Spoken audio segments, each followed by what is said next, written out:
All right, I think we can start. Hello, everyone. Good afternoon. Welcome to today's session. For those who might not know me, my name is Savo Bakhtiar. I am the Community and Partnership Manager at 51 Labs. 51 Labs is a startup incubator. We are working with entrepreneurs to grow and develop their businesses. We help them take their ideas into a viable business. And we also work with later stage businesses to scale up and expand. We are so happy to welcome you all for today's session. It's a very exciting, very beneficial topic for a lot of you who are entrepreneurs, startup owners, or who are employees working, or someone who has an idea to start a business. Today's session is on why having a purpose helps you position yourself with your customers and employees. Before I hand it off and introduce our guest today, I would like to share a couple of housekeeping points with all of you. As you all notice, upon entry, you are being muted, and that's only to control the sound quality. At any point you have any question, you can feel free to write it down in the chat box. If you are joining through your laptop or computers, the chat box should be on the bottom of your screen. And if you are joining us through your mobile devices, the chat box can be found in the More option. You can feel free by testing out the chat box by introducing yourself if you'd like to. We are also live streaming this session on Facebook, so we have attendees from Facebook. Hello, everyone. We also record this session and we will share it on our YouTube channel in the coming couple of days. At the end of the session, we will have a 15-minute time period for you to unmute yourself and ask questions, or you can also raise your hand for us to unmute you. Now, without any further ado, to introduce two amazing guests that we have today. They are from a company called Pulse. This company helps their clients to connect more effectively with their workforce, with their employees, with their investors and customers. And how they do that, they work on purposeful leadership, strategic communication, and also employee engagement. To these two amazing guests, in order to explain these to us, since I'm super excited to learn about this topic, and I'm pretty sure everyone joining feel the same. Today we have the creative director of Pulse, Andrew Leith, and also the consultant, Iago John. So without any further ado, I will hand it off to our presenters. Andrew, Iago, the mic is yours. Thank you very much, Savo, and thank you for that introduction to us and the company. You've saved me saying what I was going to say as an introduction to what we were going to do, and I wouldn't have said that any different, so thank you for that. As Savo said, I'm creative director at Pulse. We're a small London-based agency of around 10 people. We work with organizations that are, some are sort of large scale international organizations, others are a lot smaller, a lot more sort of niche companies with perhaps sort of 2 to 3 employees, but looking to grow. I've been there for around 10 years. Because we're small, I work both in looking at sort of design and communication aspects, but also looking at how that links into strategy and how some of those communication elements can sort of support leaders in how they communicate with their teams. Would you like to introduce yourself, Iago? Yes, it's Iago, and I've worked with Pulse for the past 9 years. We've done a lot of work in Iraq, so far as working with the Rumaila oil field down in Basra. And we were brought on board to see how we could help that organization to bring the workforce, which comprised of Basra Oil Company staff, BP staff, and PetroChina staff, and how they could all come together under one brand. So we help with every aspect of the branding. And for us, the brand is more than just the logo. It's more about the values. It's about how you communicate. Right, so I'm going to screen share presentation. If you bear for 1 second. So the title that we set upon was how to use purpose as a guide in positioning your business. And as Andrew said, what we tend to do is we sit with leaders to understand what their purpose is and to place purpose at the heart of what they do every day.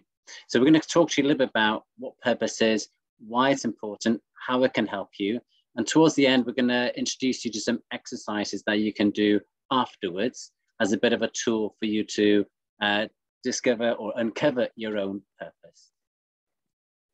So the first question we would always ask is, why do people choose your particular business? I would ask you to ask this question yourself. Do they come to you because you provide the best value, because you have the best quality? Is it because of the service you provide? Is it locality? Is it because you have an ethical approach to your business? Or is it about your brand values? The main thing is that it's never just about price. It's about who you are, your personality, and how you compare with your competitors. So the purpose shapes the kind of the kind of company that you are and want to be. And different companies will position themselves in different ways, not just based on price or on service, but on the personality and the people that they are and what they represent. That was you, Andrew. But it wasn't always like that. It wasn't until that long ago that most organizations were following the quote on the left there: purpose of business is to make money, which came from an American economist called Milton Friedman, who argued that the only duty that an organization has is to maximize its value for its shareholders. So that was the prevalent way of thinking for large organizations through the 70s, 80s, 90s. And it was only probably in the last 15 years that things started to change and people began to ask the question, actually, is that enough anymore? And we sort of always ask ourselves is if your role, if your purpose as an organization was simply about making money, how is that attractive to your customers or your employees? And with that, how are you able to build any kind of deep relationship? So if you look at that from a personal perspective, would you rather work for a company? Would you be interested in working for a company whose sole interest was in making money? Would you rather work for one where you felt that what you believed in, what your values were shared by that company? And as a customer, if you're looking to buy from a business, wouldn't you rather buy from one who has an aim to achieve something that you also believe in? And then just to take that a step further, if your business model is based on price, then what happens if your competitors drop their prices? If your model is based on service, what happens if things go wrong? So the question we would ask is, what if your model is based on building relationships around shared beliefs? And here's a quote that we often sort of refer to. Over to you, Andrew. So Simon Sinek, he's an author and speaker focused on organizations, the role that they have to play in the world, and especially around how they're able to inspire customers and employees. He's quite he has a lot of videos that you can see through YouTube. We found he's quite an inspiring speaker, but he speaks in sort of quite a plain way, which we think is helpful. And in essence, the idea of doing business with people who believe what you believe as a counterpoint to the Milton Friedman belief of doing business in order to maximize value for shareholders. And so we sort of base our beliefs and how we work with our clients more through this model. So that's a little bit about purpose. How does that really help you as a company? And we would argue that being clear about why you exist means you can communicate it consistently throughout the organization. And that means being consistent with your employees, with your customers, with your suppliers, and everybody who needs to know who you are. And what that means is that once people know who you are and what they can expect from you, that's actually the basis for building a relationship with everybody that matters. And just as the next step, people sometimes wonder, well, what does purpose mean? Is it different to vision? Is it like mission? What's the difference? And this is how we sort of break it down. A vision is what you want to achieve, where you want to get to. A mission is how you're going to do it, but the purpose is why you are doing it. So let me give you an example there of Tesla, and I'll read it out for you. So its vision at Tesla is to create the most compelling car company of the 21st century. So that's what it wants to do. Its mission, the way it's going to do that, the how, is to bring compelling mass market electric cars to market as soon as possible. But its purpose is to accelerate the world's transition to sustainable energy. So everything that drives Tesla is the purpose, which is this desire to change the world, essentially. So they are big, big ideas, but you'll find this increasingly with other organizations. And here's some examples of where purpose has gone wrong or been missing. So the two examples here, one Kodak, the one on the left. So certainly within my lifetime, when photography was done through the medium of film, Kodak were world leaders in the photographic business, and they had an opportunity to become a leader in digital photography. They actually invented the first digital camera in 1975 and decided not to pursue it because they were concerned that it would undermine the sales of film. Because they were focused on the product of film rather than having a broader purpose, which would be about photography and the use of image for society. They weren't able to see that there was a route for them to move away from film but still stay relevant. The other example is Blockbuster. I'm not sure if you're familiar with that one. It was they were fairly global, and they were a film rental business, beginning with videos and then also DVDs. And you would go and you'd rent one of these films for a few nights for a small fee. Their business model meant that they actually made 20% of their revenue from people paying fines for delivering films back late to the store. So when they had the opportunity to work with Netflix and to become a part of a monthly subscription model, they turned it down because they were looking at where's this 20% now going to come from, because we won't any longer have any income coming from this late return fee stream. So they turned that down. And I was reading the other day that the last the last store, which was based in Australia, closed down last year. So there are plenty of examples of global organizations that have strong purpose and go to great lengths to make sure that their purpose and the way they operate is embedded in the minds of all their stakeholders. So Virgin is actually a great example of an organization started off as a record company, record shop. And since then, Virgin has become a brand associated with all sorts of different things, from gymnasiums through to banks, through to trains, through to wines and radio stations. But they're probably still best known for transatlantic flights, and I hope to go into space soon enough.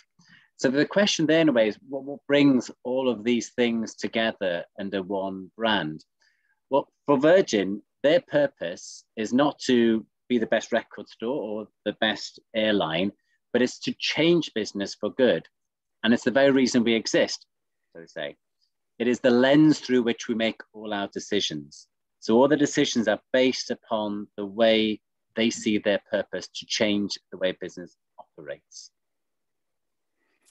The next example there, Lego. Lego, about 10, 15 years ago, were in trouble because their products weren't seen as being particularly relevant to the market anymore. But they developed a purpose which is to inspire and develop the builders of tomorrow. And they used that in order to look at how they could get themselves out of this rut where their products weren't that relevant. And a couple of things that they did was to actually look at how they could develop their next sets of products with their customers. So they had both online and in workshop situations where they would bring the customer in and they would co-create the kinds of products that their customers then wanted to buy from them. So that's a good example of them directly implementing their purpose within the way that they developed their product lines. And then NASA is a slightly different example. So a purpose can really help guide an operation or an organization in its day-to-day business. The problem that NASA had was that they had different siloed or different departments within the organization that weren't working very well together. And part of the problem they identified was that the scientists didn't really want to work collaboratively, because the way scientists operate is to work on their own, to write papers which are then reviewed, and that's how they progress in their careers. So it was quite difficult in a way to tell the scientists, we need you to work more closely with engineers in different departments, because that would detract from their own personal achievements.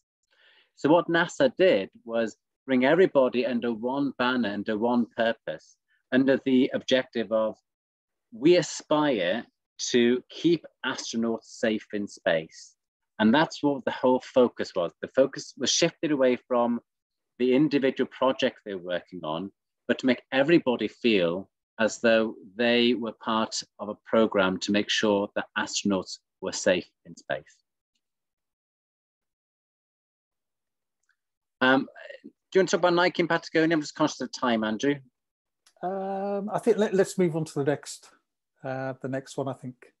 Yeah, sure. So hopefully most of you listening in Iraq and watching in Iraq, you'll be familiar with Zain, of course. We had a good look at Zain, and if you look at the brand website there, you can see just how much importance this organization places on their brand.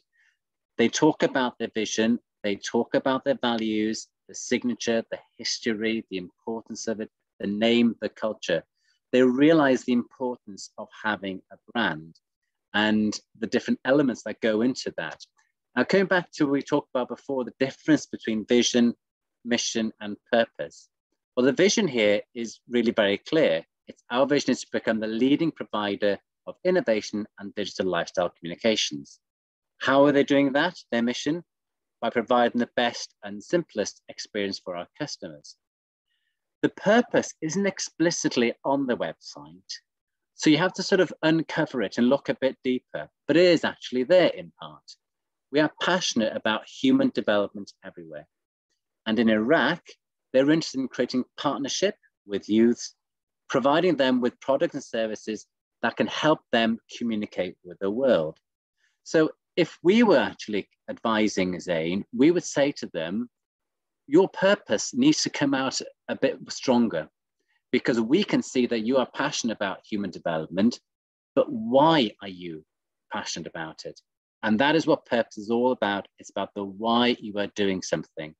And similarly, why do you want for youth to have the opportunities to communicate better? So once you start telling that story, people, and their understanding of the brand becomes consolidated.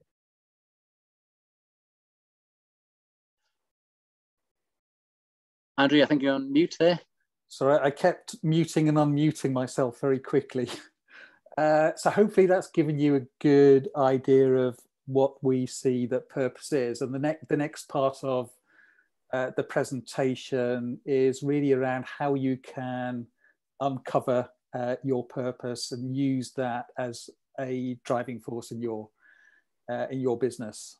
Our belief is that actually when every business starts, it does start with a purpose, but quite often it's a purpose that sits with the founder, and in the early stages of the company's development, it doesn't tend to get articulated, but people have a good sense of what it is because the business founder is central to everything that's going on within the business. So through that kind of direct contact and influence of the founder, there's a sense of what that is, how it helps direct the business, and how people who are a part of the business need to act.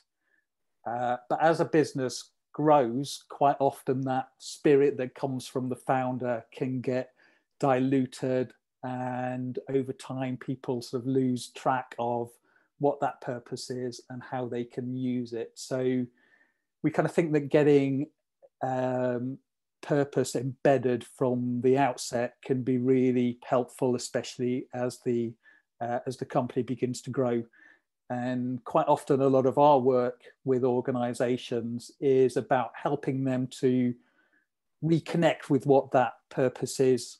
They often sort of have a feeling about what it is, but that need to make it more explicit can be helpful within larger organizations. And the kind of the reasons we think that can be helpful, it kind of basically come down to three things. One is internally, it helps people to know why it is they're doing what they're doing, and it helps in terms of employing and incentivizing people around shared values and passions. Externally, it helps you to be clear with your customers and supply chain and other stakeholders who you are, what you stand for, so that you can build a positive and constructive relationship with them. And it can also help you at times of making sort of big or difficult decisions, as we saw with the examples of Kodak and Blockbuster.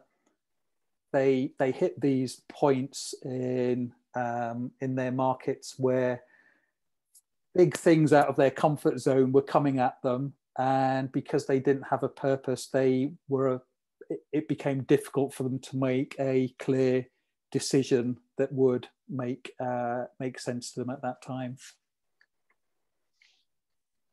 Okay, so this idea of purpose, there's two parts to it in a way. The first part is about who you are and why you exist and how you communicate that. But the second part is, what's your contribution to the world, to the society that we all live in? And this idea of business making a contribution to a much broader stakeholder group rather than just shareholders, especially bigger companies, is gaining huge amount of traction. If you weren't familiar with purpose before, once you start Googling it, you'll see that it is the language that now increasingly major organizations around the world are adopting. We think it's about time, and it's great to see, but it's fantastic that more and more organizations are realizing its importance. And just 2 years ago, as an example, 180 plus US CEOs committed to lead their companies for the benefits of all stakeholders: customers, employees, suppliers, communities, and shareholders. And what that means is that it's not just a case of thinking money, money, money, we need to pay dividends to shareholders, because that's not a long-term sustainable strategy anymore. People's expectations of businesses are changing in the 21st century.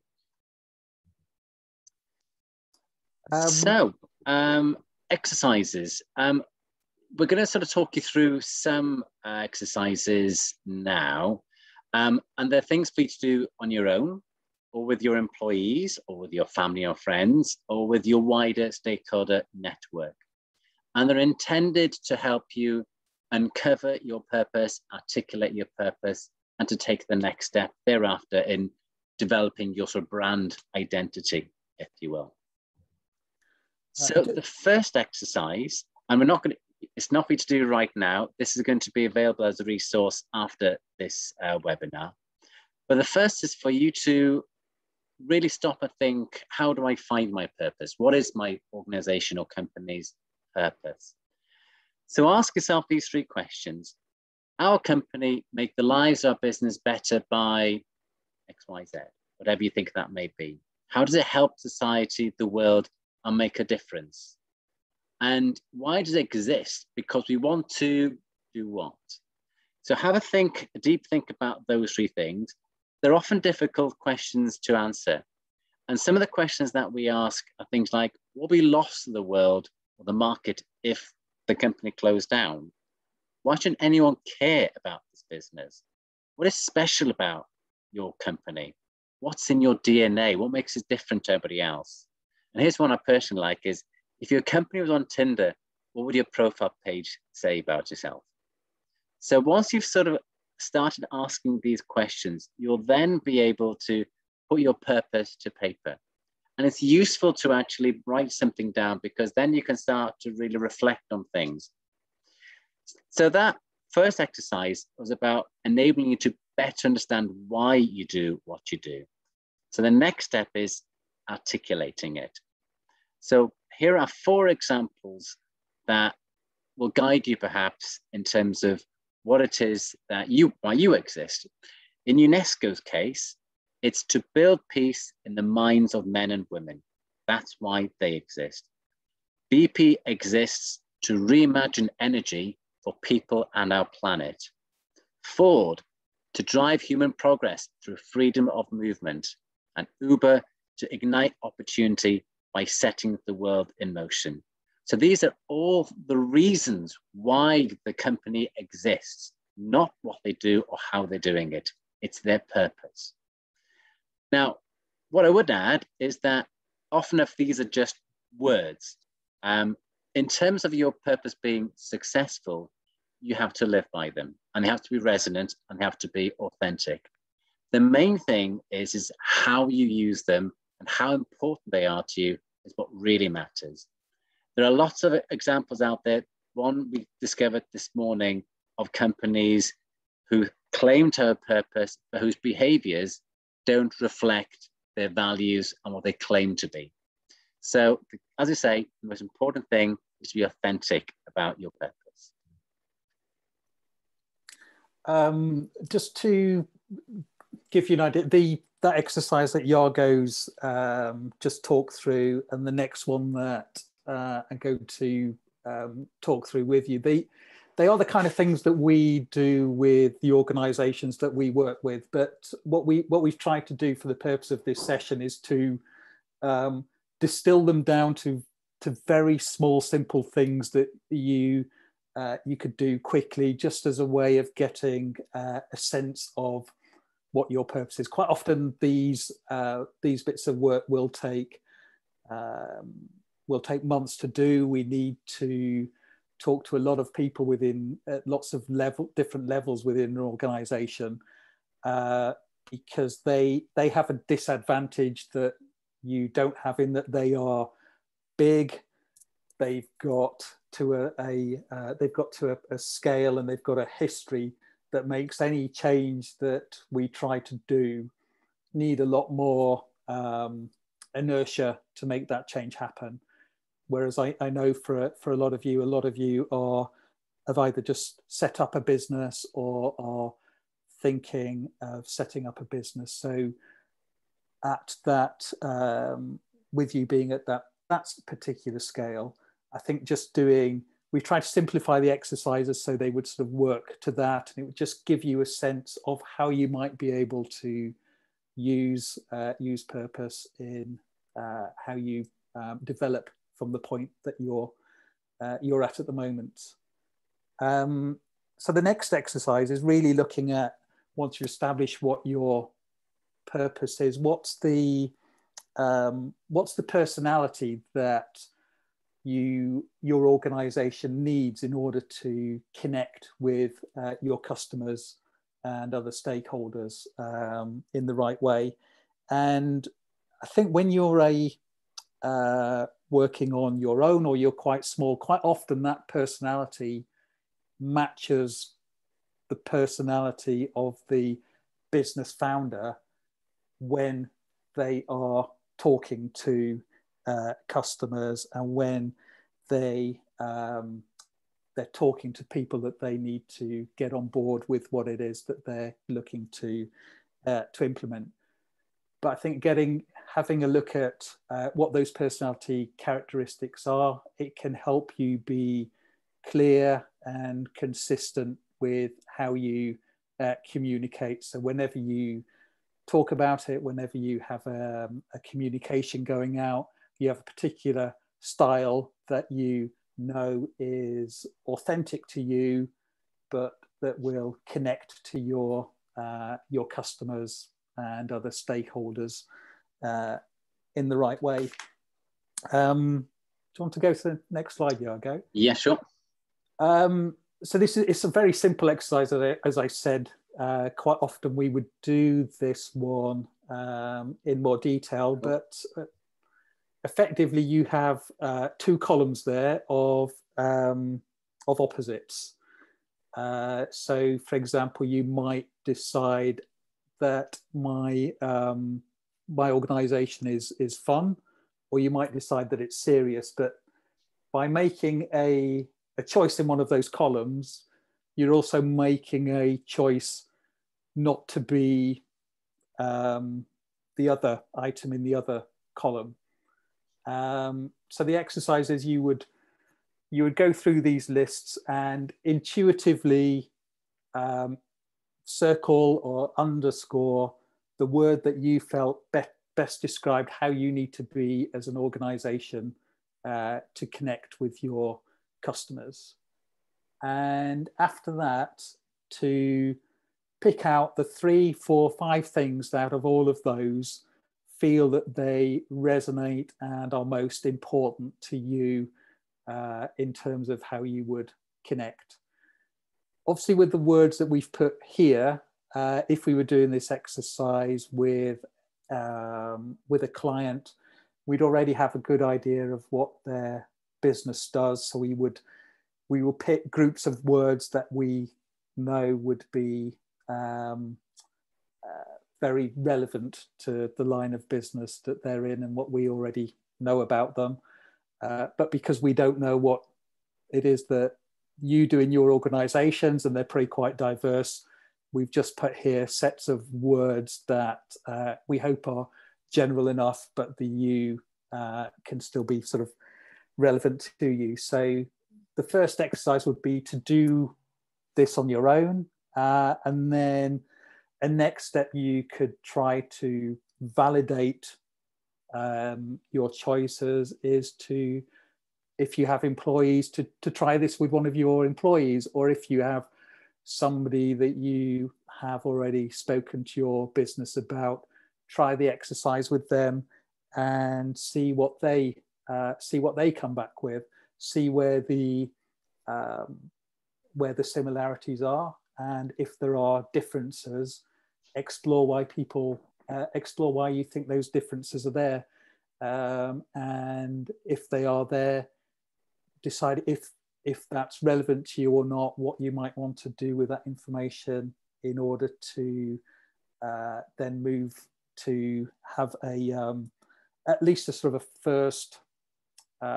first draft, if you like, of your personality that you can then use for your business. Okay, so I mean, they are essentially characteristics, but once you've highlighted the key characteristics that best reflect your personality, the organization's personality more accurately, they can help with the way that you behave as an organization. They'll help guide the brand's development and the way you communicate. So that goes in terms of the way you write your content, if that's formal or informal, and when you brief designers as well. So one of the things that if you haven't got logos and brand assets as yet, then one of the things that you will want to do is to be able to talk to a designer to say, this is the sort of company that we are, the kind of things that reflect the people that we are. And in terms of shaping decisions, how you behave is going to reflect the way you interact with customers, the way you hire the right people.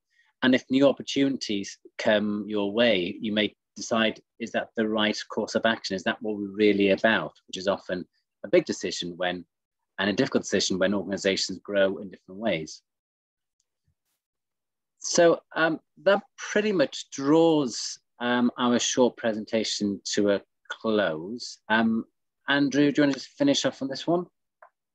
Yes, so this is really just sort of the summary of what we said, really, I think, is how we find it's useful to guide how companies operate and how they communicate. And I think for me, the most important thing is that it absolutely needs to be authentic and truly reflect who you are, especially when we live in a world where it's a lot easier to put organizations under scrutiny and to be able to spot where what they're doing is very different to what they say they're doing. So it's a lot easier, I think, to hold companies to account. And we see many examples of companies who get themselves in all sorts of trouble when that isn't the case. So try and do this in a way that really reflects what your business is, what you can achieve. And if you find that there are gaps that do develop, is look at how you can kind of close those gaps. Always talk to other people who you trust and have a good understanding of what your business is about, as a way of checking your own thinking. And finally, that and we quite often see this, people will get to a point where they've got their purpose as a simple phrase, and then it's job done, we can get on to the next thing as a business. But getting it down as a simple phrase that's just the first step. From that point, it's about thinking about how can this become something that guides everything we do and everything about how we operate and communicate. I think that's it. I see on the message board a question come up.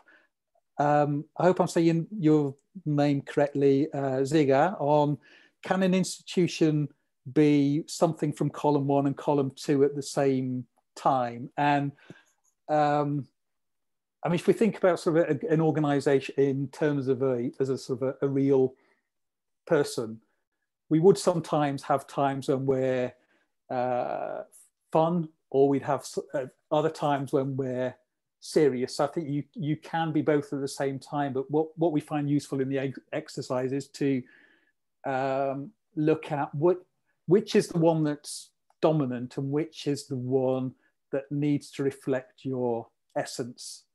So if you were an organization that did parties for children, you'd want to be fun rather than serious, apart from at the point where when it comes to invoicing or setting up or you turning up on time, for those things you'd want to be serious. However, that's kind of unlikely to be the essence of why somebody wants to engage you as a company organizing children's birthday parties. Thank you so much. I think in the first slide, Iago shared that the purpose shaped the kind of company you are or you want to be. And for me personally, that lit up as a question in my mind, and I'm pretty sure it was the same for the attendees. And throughout the presentation, that was beautifully answered. So thank you very, very much for both of you. Now, Andrew and Iago will answer some questions. So please, if you have any questions, you can either write it down in the chat box or use the raise your hand feature, and we will unmute you so you can ask the question. So anyone? I think Zainab has her hand lifted there, I think. No, actually, I have a question. Okay. Yes. So I've been having a lot of trouble with my new startup in terms of what the purpose is, because in the beginning, I was quite sure that, okay, I want to make a boutique that is for practical clothing for women. But once I started the work and started to gain followers, I found myself with completely different audience, completely different people. And by that time, I really wanted to make money. So I just went with it. And now I feel like I don't know my audience at all, which is causing me a lot of trouble in terms of sales. But at the same time, I can't provide the original purpose that I wanted to provide because I'm suffering financially at the moment. So what you described, I think, is quite common in all sorts of businesses, in the sense that someone will have an idea, they're passionate about their idea, and they'll pursue that idea, and then they get dragged away from their idea because of the market demand. I guess the question you need to ask yourself is, first of all, how comfortable are you with the new direction? And how far away is that from your purpose? And fundamentally, it's about how comfortable you are with that, I think. So the question that we often find ourselves is, how sustainable is the new direction? I guess that's one of the key questions. If you feel that if the market is demanding a certain type of product from yourself, then you want to respond to that market. But if it's a short-term play rather than a long-term play, that's where you need to make the decision, I think. If you think that there is merit in continuing in the same stream, then because of financial reasons, then as a startup, then understandably, you want to get the revenue in. I think perhaps what we would advise is for you to always hold to your purpose and to see how you can come back to it at different points, and to see how then the market demands can almost reflect the essence of who you are. I think what we need to do is to see what is practical, because one of the things that we do help a lot with organizations is navigating the path between profit and purpose, because without profit, then the business falters. So what I suggest, what we'd counsel, I suppose, is to think long-term and to see if you feel your purpose is what will drive your company in the long term, hold on to it, but don't give yourself too hard a deal if you're making money from this slightly different stream itself. And it's a case, more often than not, the fact that you can actually identify now that you're not quite sticking to where you really want to be is actually a really good sign.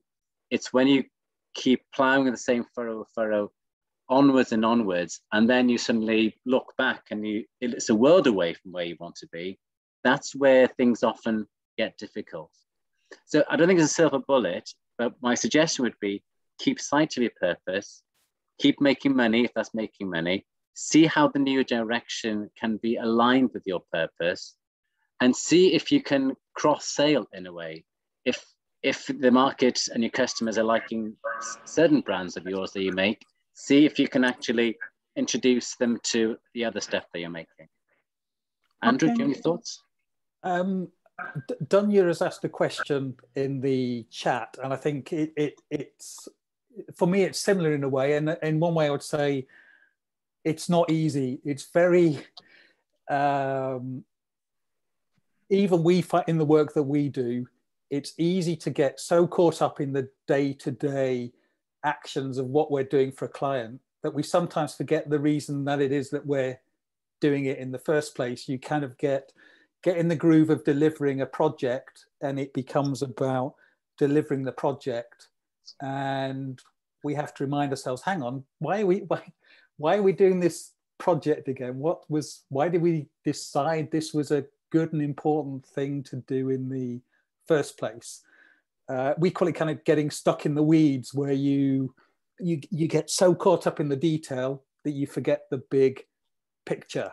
And I think that's a very human thing to do. And I don't know anyone who doesn't find themselves doing that. And so purpose, we think it's more helpful to think of as it's the way you might write it down or describe it. It's a destination you will never reach. You will just try to get better and better at in getting to that point. But what is helpful about writing it down is it gives you something as a way of pulling yourself out of day-to-day work and going, now I remember why it was I wanted to do this in the first place. Because you do get seduced by things that happen day to day, and there are lots of other competing things for your attention. So it's no surprise that we can veer off this path if we don't put kind of these stakes in the ground that we can come back to and refer to from time to time. I mean, but what I might add is more anecdotally in a way, is that two things. First of all, COVID has brought so many problems. There's people asked us, how can you talk about purpose when actually all I'm doing my best to keep the company alive because COVID has just destroyed it. And the answer that we have to say to that is the reason that purpose has increasingly become important is because it's a long-term view. Now, that's a lot easier in some ways for a bigger operator who has cash flow and the like than it is an SME. But where the parallels lie is that it's looking ahead, what's going to be important in the future. And it's that balance for every company, short-term versus long-term. A more sort of anecdotal example would be, there's a really big company, an institution in the United Kingdom called Marks and Spencer's. And about 20 years ago, it was illegal to do business on a Sunday, a holy day in the United Kingdom. But what was happening was that those companies who are actually operating on a Sunday and breaking the law, the fines were so small that it was worth actually opening, paying the fine, and trading on a Sunday. And this was an issue that was debated at the board level of Marks and Spencer's. And I said, well, look, it's really worthwhile doing this because actually we'll get fined, yeah, sure, but we'll make the money back from the revenue from trading on a Sunday. And the managing director said, look, no, that's not who we're about. That's not why we exist. We exist because we want to make the world a better place in our own way. And they decided against it because we don't break the law. That's not who we are. And the point I'm making there is that there are occasions for every company where it looks like a great thing to grab at, but in the long term, what would have happened in Marks and Spencer's case is that they may have made short-term money, but the reputation would have been hurt in the long run. I appreciate that's not a great anecdote for small, medium-sized enterprises, but what I'm trying to say is that these sort of challenges are universal. Thank you so much for your answers. It's really helpful. Thanks. Thank you so much. We still have some time for other questions. Anyone would like to ask any question, please feel free to unmute yourself.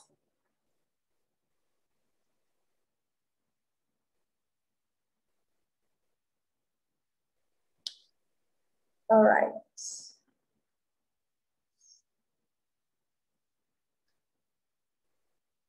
Okay.